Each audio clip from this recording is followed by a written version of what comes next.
आता बाळकृष्णगिरी सांगितलं की संविधानची 75 वर्ष झाले, पाऊण शताब्दी. जशी संविधानची पाऊण शताब्दी झाली तशी विद्यार्थी परिषदेची देखील पाऊण शताब्दी आहे. संघाची शताब्दी चालू आहे, तर स्वामी दयानंदजी आर्य समाजाचे त्यांची द्विजन्म शताब्दी चालू आहे. आणि पुण्यश्लोक अहिल्यादेवीची 300वी जन्म शताब्दी चालू आहे.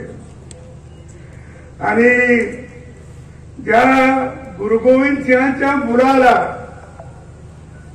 भिंतीत काढून मारलं त्याचं बहुतेक 4थी शताब्दी चालू आहे. असे अनेक प्रसंग आपल्याला या ठिकाणी लक्षात येईल. मला आपल्याला एवढंच सांगायचं की ज्या 26 तारखेला परवा डिसेंबरच्या 26 डिसेंबरला केंद्राने वीरपाल दिवस हा साजरा केलाय, सर्व देशभर साजरा केलाय. गुरु गोविंद सिंहांच्या ज्या 2 मुलाला, मुलं काय वर्षाचे होते, एक 6 वर्षाचा आणि एक 9 वर्षाचा, त्या 2 मुलाला भिंतीत उभं करून त्यांना काढलं. त्या मुलाचे शब्द आहे तेही आपल्याला सांगतो. तो एक होता जोरावर सिंह आणि दुसऱ्याचं नाव होतं फतेह सिंह. जोरावर सिंह जोर से बोलो बोला, फतेह सिंह शोर से बोला आणि म्हटलं धरो इटे भरो गारा चीनी दीवारे हथियारे, हमारी सांस बोलेगी हमारी लाश बोलेगी, यदि दीवार बोलेंगी हजारों बार बोलेंगी, बोलो सोनियार सत श्री अकाल. अरे ज्या मुलाला इतके लहान दूध पिते मुलाला भिंतीत गाडले, हा इतिहास आहे, वाचा एकदा. आणि गुरु गोविंद सिंह शेवटी त्यांनी आपल्या नांदेडला आल्यावर आपला देश सोडला. हे पण हा इतिहास आपण पाहिला. विद्यार्थी परिषदेला 75 वर्ष पूर्ण झाली. आता हे 75 वर्ष आज सहज सोपं आहे.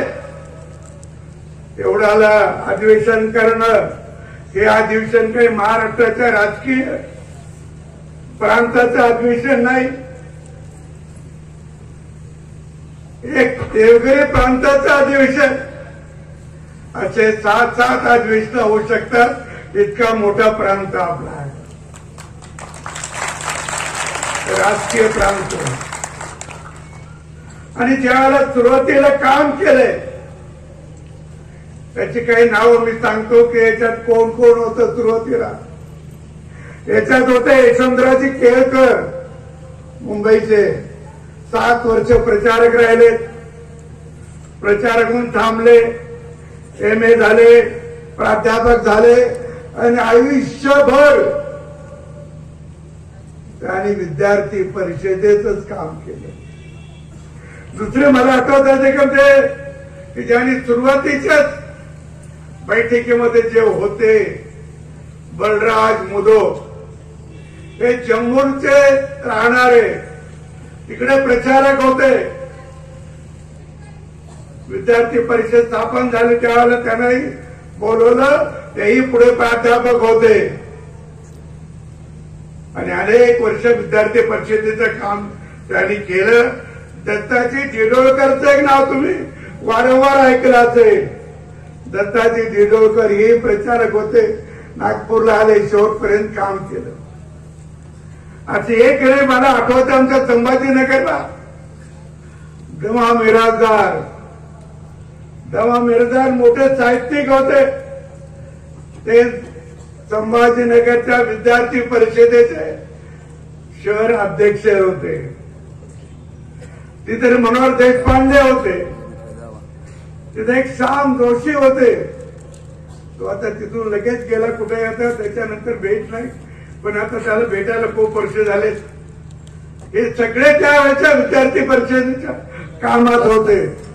एक एक विद्यार्थी गोळा करायचा, एक एक विद्यार्थी गोळा करायचा. आला नाही त्याच्या घरी जायचं, पालकाला भेटायचं, त्याला मदत करायची, त्याला काही चांगल्या गोष्टी सांगायच्या, देशभक्तीपर त्याला गोष्टी सांगायच्या, त्याला आपल्या देशाचा इतिहास सांगायचा.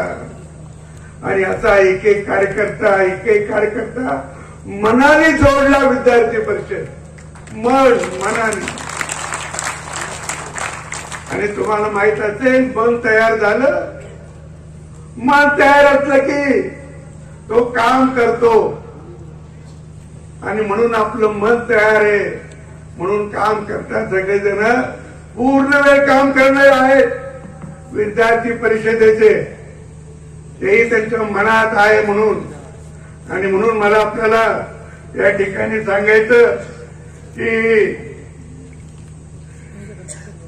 आपल्या या सगळ्या याच्यामध्ये विद्यार्थी परिषदेच्या कामातून आपल्याला राष्ट्र घडवायचंय. हे त्याच्या मागचा उद्देश नुसतं राष्ट्रासाठी नाही, तर प्रत्येक विद्यार्थ्यांनी आपण स्वावलंबी बनलं पाहिजे, आत्मनिर्भर बनलं पाहिजे. आणि विद्यार्थी परिषदेचा कार्यकर्ता कसा असावा याचं पण काही जणांनी सांगून ठेवलं.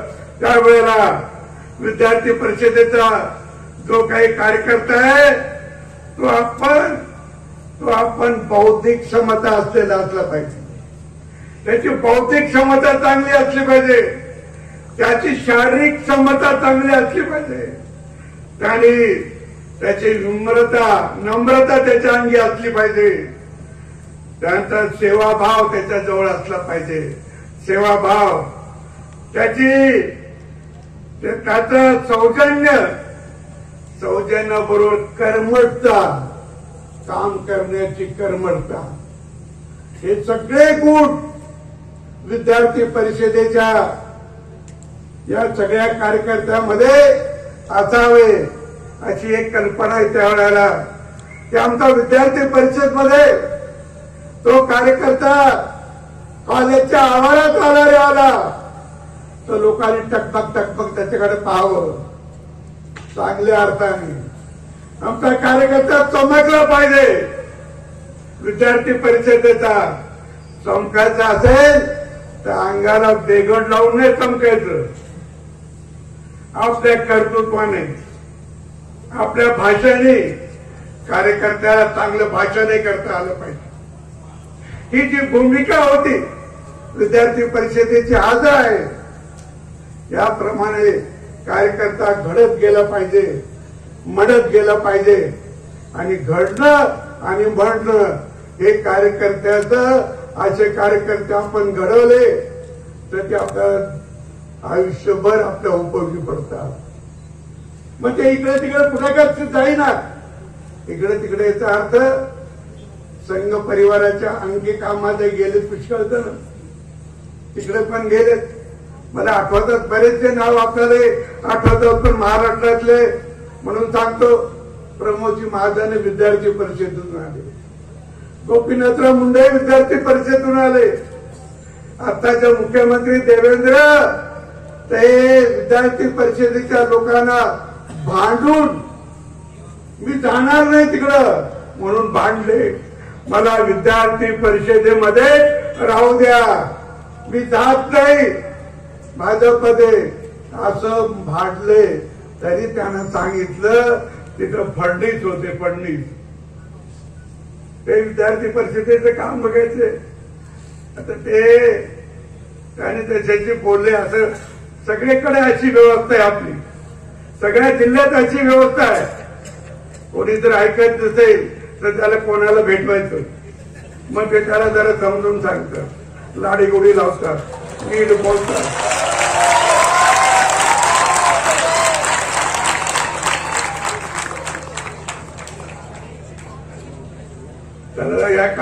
पासून दूर जाऊ नको, प्रवाहात राहा, बाजूला सरकू नको. भविष्य याच्या त्याचे प्रवाहात राहण्यात असं समजून त्याला कामाला लावतात. तसं देवेंद्र फडणवीसाला सांगितलं की आता काही उपयोग नाही, तू काही म्हणलं तरी वर ते सगळं ठरलं, तुला तिकडे जायचं. ठीक आहे, दुसऱ्या दिवसापासून कामाला लागलं, संपली नाराजी, संपली. आपण जे घडलो ते आपल्याला जे काम सांगितलं ते आपण केलं पाहिजे आणि शेवटपर्यंत केलं पाहिजे असं माझं मत आहे. त्याच्यासाठी विद्यार्थी परिषदेच्या कार्यकर्त्याचं हे एक काम आहे आणि त्या दृष्टीने त्यांनी मनात आणलं तर तो निश्चितपणे हे सगळं करू शकतो असं मला वाटतं. एकूणच आपल्याला माहित आहे की मी लालबहादूर शास्त्री जे आपले पंतप्रधान होते त्यांच्या तोंडून ऐकलेलं आहे. त्यांच्या तोंडून काय ऐकलं की पाकिस्तानचं हिंदुस्थानचं युद्ध झालं 1965 साली आणि पाकिस्तानी वापरले होते पॅटर्न रणगाडे. ते पॅटर्न रणगाडे अतिशय मजबूत अमेरिकेकडून आणलेले, त्यांना फार स्वाभिमान होता आमचा पॅटर्न टँक हा अतिशय मजबूत आहे, पण आपल्या सैन्याने तो फोडला. आणि मग शास्त्रीजी म्हणले की खेळ कसे पडले ते पॅटर्न टँक. ते एखाद्या गावामध्ये एखाद्या खळवाडीत मोडक्या तोडक्या गाड्या पडाव्या, बैलगाड्या मोडक्या तोडक्या. आता बरेच जणांना बैलगाडी आठवणार नसेल, पण त्याच्या मोटरसायकली जुन्या त्याच्या पडाव्या, जुने ट्रॅक्टर, जुन्या मोटरसायकली, तसे ते पॅटर्न टँक पडले होते अमेरिकेचे. कसे फोडले? आपल्याकडे काही त्यावेळेला फोडासारखं काही नव्हतं, पण हे फोडलेत. आपल्या सैन्याने काय केलं? आपल्या सैन्याने अंगाला बॉम्ब बांधून घेतले, सगळे अंगाला बॉम्ब बांधून घेतले आणि त्या रणगाड्या पुढे आडवे पडले, मोठा स्फोट झाला आणि अमेरिकन पॅटर्न टँक उद्ध्वस्त झाला. हे कोण लढलं? शस्त्र लढलं का? बंदूक लढली का? बॉम्ब लढला का? त्या सैनिकाचं मन लढलं, मन.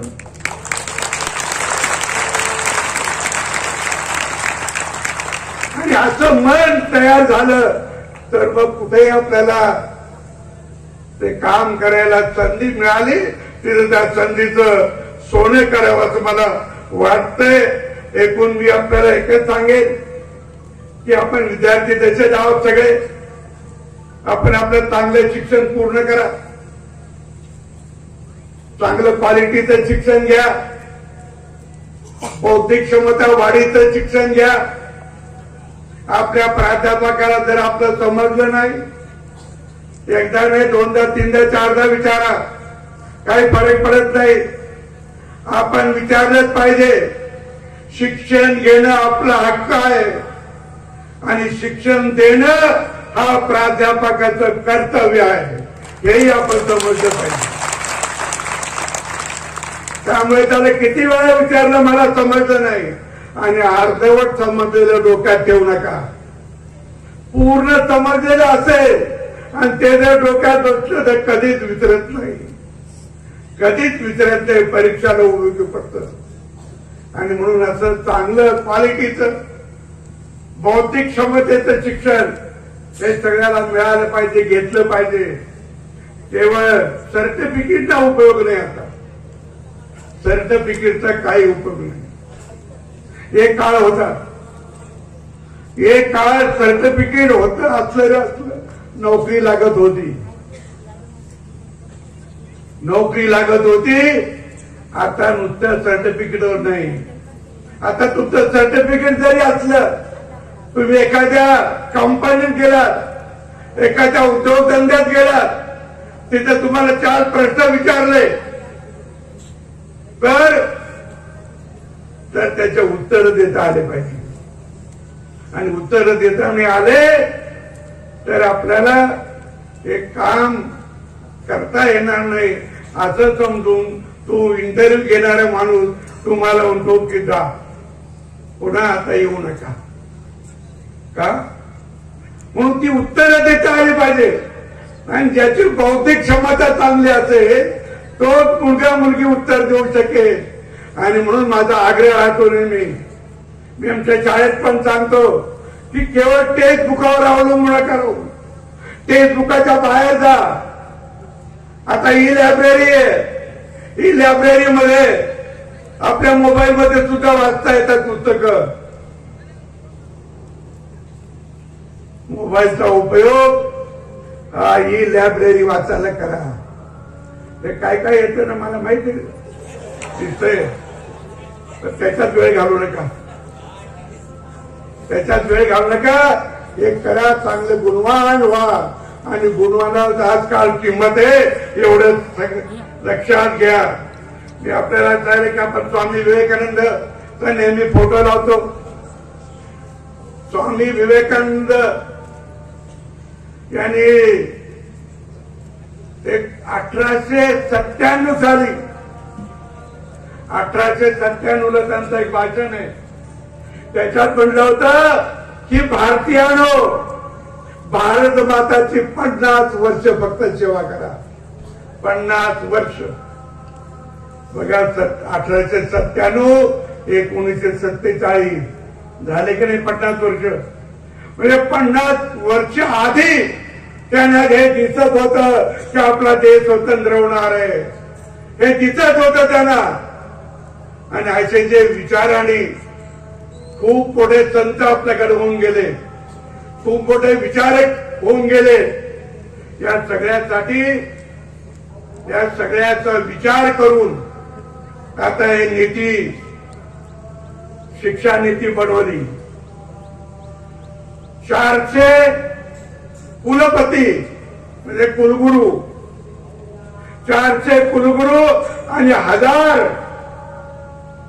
हजार लोक की जे शिक्षणामध्ये रस घेतात शिक्षण कसं असावे त्यानं सुचतं असे जवळपास 1400 लोकांनी कितीतरी तास बसून ही शिक्षा नीती घडवली ही शिक्षा नीती कशासाठी घडवली आणि आतापर्यंत कोणती शिक्षा आपली होती आपल्याकडे आहे भरपूर होत पण ते आपल्याजवळ राहिलं नाही म्हणून तुकाराम महाराज म्हणत होते तुझं आहे तुझं पासे परी तू ते विसरलो आपण वेद विसरलो रामायण महाभारत विसरलोय भास्कराचार्याने लिहिलेलं ते लीलावती नावाचा ग्रंथ विसरलो अरे हे तर कितीतरी वर्षापूर्वी तुम्हाला एक सांगतो आता न्यूटनचा शोध कधी लागला काय माहित गुरुत्वाकर्षण शोध कधी लागला हा लागला 1530 ला आणि कोपर्निकस नावाचा जो एक संशोधक होता त्याने लावला तो होता पोलंडचा गुरुत्वाकर्षण ही गुरुत्वाकर्षणाची बाब जी आहे ना ती आपल्या ऋग्वेदात आहे ऋग्वेद लिहून 6,500 वर्षाचा काळ लोटला असं सांगतात ऋग्वेद त्याच्यात आहे 1112व्या शताब्दीमध्ये भास्कराचार्य माहिती आहे कोण येतं ज्याने शून्याचा शोध लावला शून्य तोपर्यंत नव्हतं ही शून्याचा शोध आणि दशमलव पद्धती जगाला द्यायचा मान कोणाचा असेल तो भारताचा मान आहे भारताचा मान आहे दशमलव पद्धती नव्हती त्यांची 9 आकड्यापर्यंत त्यांचं सगळं लिखाण होतं ते भास्कराचार्याने त्यांची मुलगीचं नाव होतं लीलावती तिच्या नावाचा एक ग्रंथ आहे आणि तो ग्रंथ जर्मनीमध्ये आता मला एका विद्यार्थी परिषदेच्या नेत्यांनी सांगितलं होतं की आमचा एक मुंबईचा एक उद्योगपती जर्मनीला गेला आणि ज्याच्याकडे गेला होता त्यांनी त्याला लिलावती ग्रंथ भेट दिला. आता वर्ष झालंय. म्हणजे त्यांना लिलावती ग्रंथ माहित आहे, परकीयांना आपल्याला नाही. त्या लिलावतीने भास्कराचार्य विचारलं होतं, बाबा तुम्ही म्हणता पृथ्वी सूर्याभोवती फिरते, पृथ्वीभोवती चंद्र फिरतो, पडत का नाही? पडत का नाही? तर त्यांनी उत्तर दिलं होतं भास्कराचार्याने, ते एकमेकाला आकर्षण करतात, एकमेकाला ओढतात वरच्यावर, म्हणून खाली पडत नाही. हे आकर्षण, याचाच अर्थ गुरुत्वाकर्षण. हे आकर्षण हे 12व्या शताब्दीत 1100च्या काही वर्ष इतक्या आधी सांगितलंय आणि 1500ला शोध लावला. 1500 शताब्दीला 16व्या शताब्दीला आपल्याकडे होतं ना ते. हे सगळं जे होतं ते नव्याने आपल्याला मिळालं पाहिजे. या शिक्षा नीतीचा तेव्हा काही भाग त्याच्यात आहे. तुम्हाला आणखी एक गोष्ट सांगतो, मुद्दाम सांगतो. आपल्याला एवढं माहित आहे की आमच्याकडे तक्षशिला, नालंदा हे विश्वविद्यालय होते, एवढंच माहिती आहे ना? याच्या पलीकडे काही माहिती आहे की सांगा? हे माहिती आहे.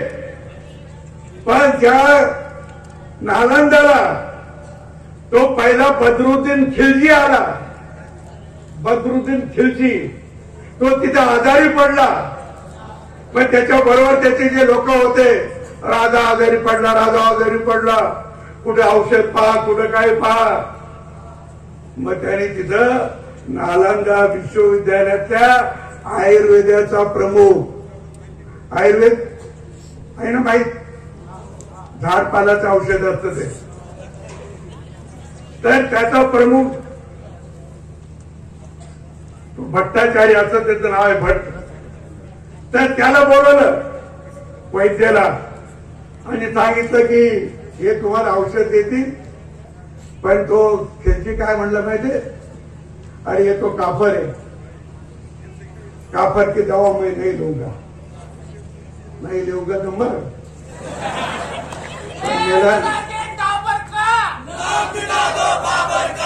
पण तो मेला नाही. त्याला या वैद्याने काय सांगितलं? वैद्य असं म्हणला की हे कुराण वाचतात की नाही, रोज दोन्ही वाचतात. मग तुम्हाला एक भस्म देतो, ते त्या कुराणाच्या पानाला लावायचा आणि मग तो जिभेला बोट लावून कुराणाचं पान उलटवतो. मग ते भस्म त्याच्या पोटात गेलं आणि ते भस्म पोटात गेल्यानं तो बरा झाला. आणि मग त्यांनी काय केलं त्या खिलजीने?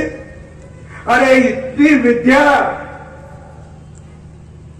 विद्या तो अपने देश पे नहीं, ये काफिरों के देश पे इतनी बड़ी अच्छी विद्या है, उसको मिटा दो, जला दो. आणि ते नालंदा विश्वविद्यालयाचं जी लायब्ररी होती ती त्याने पेटवून दिली. 3 महिने जळत होती, 3 महिने. त्याच्यातले काही पुस्तकं सापडले असतील, काही गोळा केले असतील, त्याच्यावरून आपलं चाललंय आणखी काही. ही वस्तुस्थिती आहे, काल्पना नाही. काल्पनिकला इतिहास आहे. अरे आम्ही इतिहास विसरू नका. इतिहास जर विसरलो तर आपल्याला भूगोलाचाही पश्चाताप होईल. भूगोल सुद्धा विसरू शकतो आणि आपण विसरलोय भूगोल. आणि आपला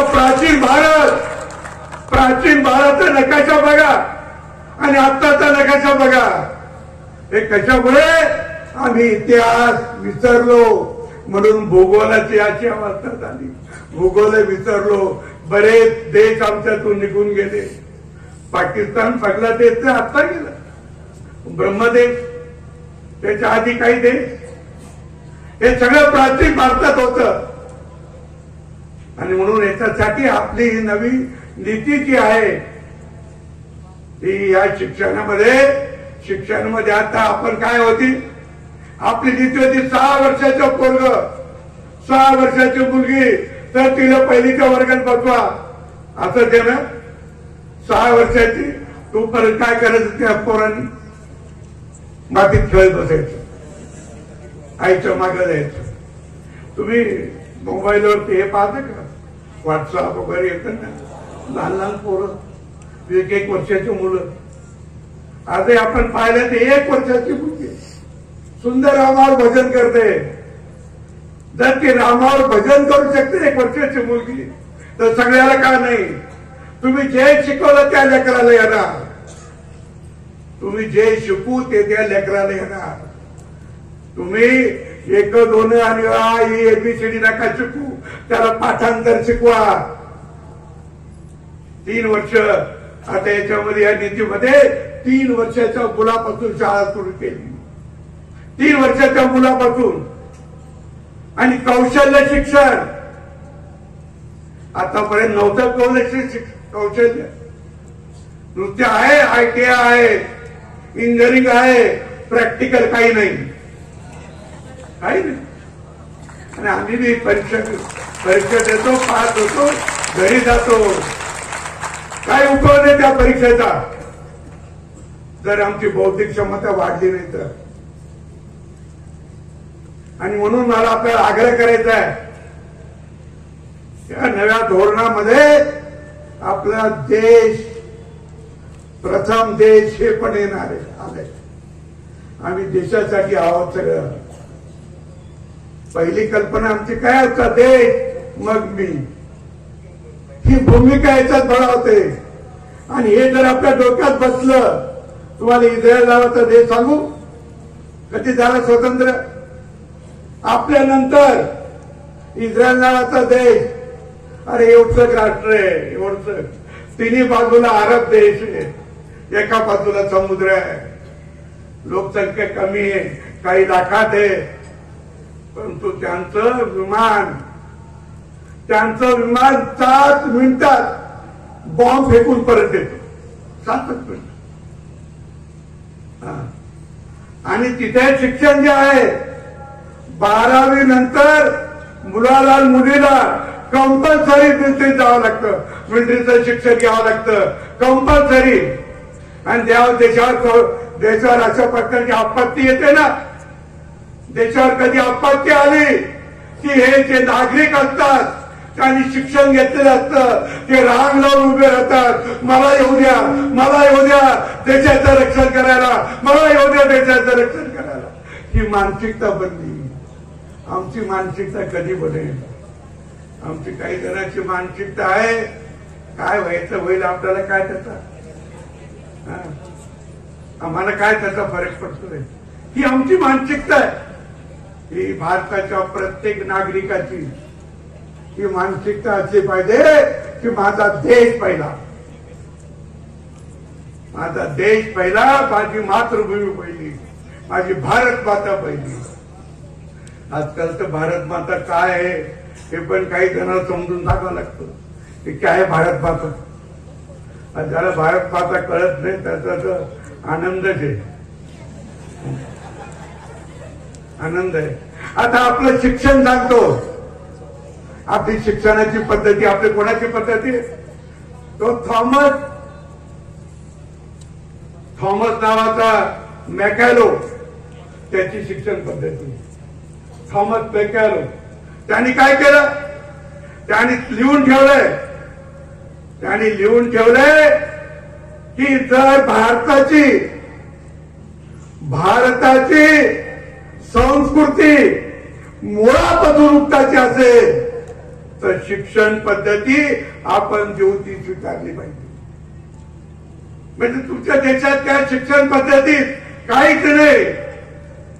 अरे आपण गणपतीचं म्हणत होतो, मधल्या काळामध्ये काहीतरी टूम निघाली, गणपती नको धार्मिक आहे, मग गद्याचा म्हणा, गद्याचा. हे पण काही जण सुचत होते गद्याचा. त्याला गणपती सुद्धा नको वाटतो. असे भारत मातेसाठी ते लोक काय करणार आहे. आणि त्याने म्हणजे भारताची संस्कृती ही तेव्हापासून नाही, आक्रमण कार्यापासून आमची संस्कृती बिघडायचा या या या या भूमीत या मराठवाड्यामध्ये आम्हाला मराठी शिक्षण नव्हतं. घ्यायचं असेल तर उर्दू मध्ये घ्या, नाही तर घेऊ नका. निजामाचं राज्य होतं. उर्दू शिक्षण घ्या याचा अर्थ आम्ही उर्दू फक्त कुराण वाचा, भगवद्गीता वाचता यायची नाही, रामायण महाभारत वाचता यायचं नाही का. आज रामायण महाभारत, परवा एक फोटो पाहिला असेल तुम्ही नरेंद्र मोदी साहेबाचा, ते कुवेत गेम मध्ये गेले होते. ते कुवेतचा त्यांचा पुरस्कार स्वीकारण्याच्या आधी ते हंडा नावाच्या एका ग्रस्ताच्या घरी गेले, त्याला भेटले. काय केलं ते हंडाने, तो भारतीय पण तिथं राहतो. त्याने रामायण महाभारत हे आरबीएन लिपीमध्ये लिहून काढलं आणि आज तिथं त्या बाकीच्याला अरबी कळतं, त्याला वाचायला मोकळं केलं. ही आमची मानसिकता आहे. आणि म्हणून मला असं वाटतं की आपण या सगळ्या याच्यामध्ये हे करावं. एकूण याचा नीतीचा आपल्याला चांगला उपयोग होईल, तोही आपण लक्षात घेतला पाहिजे. मी आपल्याला एकच सांगेन की विद्यार्थी परिषदेचं काम हे अधिकाधिक वाढावं. आता विद्यार्थी परिषदेचं काम आणि आपल्याला रोजगाराची देखील फार गरज असते. रोजगार सगळीकडे आम्ही रोजगार मागतो. आज बरेच सगळीकडे एक वाहन आहे. मग आमचा तो शेतकरी असू दे, एखादा दुकानदार असू दे, एखादा 10-5 कर्मचारी लावणारा माणूस असू दे, का अगदी कुठं हाताखाली काम करणारे माणसं असू दे, हे जे रोजीरोटी कमवतात ना, तर ते जे कामाला ठेवतात, आता कारखान्यात सुद्धा मॅनेजर बनतो, काय करावं, आम्हाला चांगले माणसंच मिळत नाही. सगळीकडे आमचा शेतकरी पण असाच बनतो, चांगला गडी मिळतच नाही. सगळ्याची चांगलं आणायचं कुठून. आम्ही जर चांगलं घडलो गेलो नाही आणि आमच्या शिक्षा नीतीने, आमच्या मानसिकतेने आम्हाला केवळ एवढंच शिकवलं असेल की फक्त तुम्ही सर्टिफिकेट घ्या, तर रोजगार मिळायचा नाही. म्हणून कौशल्य शिक्षणाची गरज आहे. कौशल्य शिक्षण घ्या. ज्याच्या हातात कला, ज्याच्या हातात कला तो उपाशी नाही. ज्याच्या हातात कला तो उपाशी नाही. ज्याच्याकडे नुसती डिग्री आहे तो हिंडत असतो इकडं तिकडं नोकरीसाठी. आणि हातात कला असणारा माणूस पटकन कुठं तरी लागून जातो. त्या कौशल्य शिक्षण घ्या. आम्हाला फक्त कारकुनाचं शिक्षण दिलं. इतके वर्ष कौशल्य शिक्षणापासून वंचित होतो. म्हणून गेली 5-10 वर्ष आपण पाहतोय कौशल्य शिक्षणाकडे जोर देतोय. याला काही वर्ष लागतील, लगेच होणार नाही, काही वर्ष लागतील, पण आता आपली दिशा नीट झाली. आपली दिशा ठरली. या राष्ट्राचे कुठं जायचं ते एकदा दिशा ठरली. आम्ही चालू ती पाऊलवाट, त्या पाऊलवाटाची गाडीवाट होईल आणि गाडीवाटाचा महामार्ग झाल्याशिवाय राहणार नाही. ही आमची भूमिका आहे.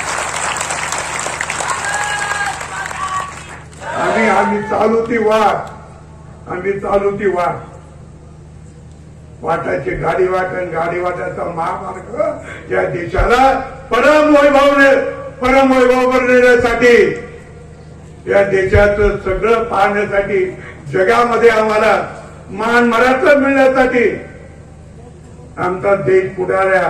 आता आपल्याला जगात जर आपला पंतप्रधान गेला आता, तर तिथल्या पहिल्या पेजवर मोठा फोटो छापला जातो. पण मी अनेक वेळा पाहिले पूर्वीचे पंतप्रधान देशात गेले होते तर एक कॉलम नाही तर 2 कॉलम एवढी बातमी येत होती. याच्या पलीकडे काही नाही. आता मोदीची कोणत्या आणि एकूणच देशाच्या आपल्याकडून तरुणाकडून काय अपेक्षा आहे? 2047ला आपला देश हा जगामध्ये नंबर 1 चा ठरावा, नंबर 1 चा व्हावा, ही आपली सगळ्याची अपेक्षा आहे आणि ती तुमच्या तरुणाच्या भरोशावर. मोदीजींनी हे जे स्वप्न पाहिलंय हे तुमच्या तरुणाच्या भरोशावर स्वप्न पाहिलंय. त्यामुळे तुमची जबाबदारी अधिक वाढते, तुमची जबाबदारी अधिक वाढते आणि म्हणून सगळ्या तुमच्या परिवाराला, विद्यार्थी परिषदेच्या परिवाराला, अगदी यशवंतराव केळकर पासून ज्याने जे मनात धरलं ते आपल्या व्यवहारात आलं पाहिजे. आता एक कविता आमचे शिरवाडकर कुसुमाग्रजांनी लिहिली होती, आठवते का? या देशाला 50 वर्ष झाले त्यावेळेला त्यांनी एक कविता लिहिली होती. ती कविता आम्हाला मंत्रिमंडळात होतो, माझ्याकडे नागरी पुरवठा खातं होतं, रेशन कार्ड. त्यावेळेस रेशन कार्ड छापले होते, त्याच्या मागे बी छापली होती, मुद्दाम छापली. कुसुमाग्रजांची परवानगी घेऊन त्यांना विनंती करून ती कविता छापली होती. आता मला एकच वाटतं की त्यांची क्षमा मागून मी म्हणतो, विद्यार्थी परिषदेला 75 वर्ष झाले. 75 त्या 75 वर्षात 75चं वय मी गाठलं. 75ची वर्ष मी गाठलं. अभिवादन मजला करू नका. विद्यार्थी परिषद आले म्हणतील आम्हाला अभिवादन नाही करायचं. 75चं वर्ष मी गाठलं, अभिवादन माझं करू नका. मीच हात जोडून विनविते. विद्यार्थी परिषद म्हणते मीच हात जोडून विनवते, वाट वाकडी धरू नका. धन्यवाद. 60व्या देवगिरी प्रदेश अधिवेशनाच्या उद्घाटनामध्ये उद्घाटक म्हणून लाभलेले माननीय राजस्थानचे राज्यपाल हरिभाऊ बागडे यांचे मी मनापासून आभार व्यक्त करते. तसेच इथं उपस्थित असलेले पत्रकार, पोलीस अधिकारी, सर्व मान्यवर व इथं उपस्थित असलेल्या सर्वांचे मी मनापासून आभार करते व्यक्त. धन्यवाद.